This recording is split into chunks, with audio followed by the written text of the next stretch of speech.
Avez-vous déjà entendu parler des fake news, des informations bidons qui circulent sur les réseaux sociaux? Eh bien, voici leur version vidéo. On les appelle les deepfakes.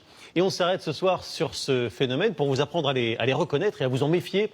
Bonsoir Yannick Hézard. Bonsoir. Alors dites-nous d'abord un peu plus en détail, c'est quoi exactement un deepfake? Eh bien, pour bien comprendre, regardez attentivement cette vidéo. Bonjour la France. J'ai choisi de m'adresser à vous aujourd'hui en français pour vous annoncer une grande nouvelle. J'ai décidé d'être candidat à l'élection présidentielle en France en 2022. Ensemble, we will make France great again.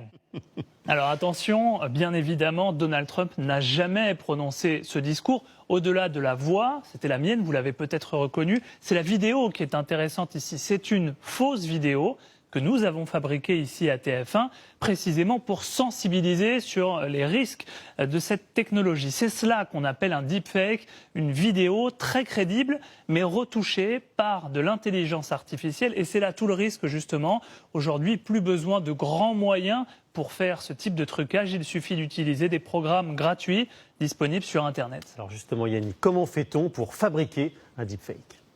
Alors concrètement, l'ordinateur va d'abord scanner mon visage qu'il va prendre comme modèle. Il va mémoriser parfaitement tous les micro-mouvements que j'effectue lorsque je parle. La deuxième étape, c'est qu'il va faire exactement la même chose avec le visage du président américain. Et ensuite, pendant des heures, il va avoir besoin de s'entraîner pour faire correspondre parfaitement tous ces micro-mouvements. Et le résultat, le voici.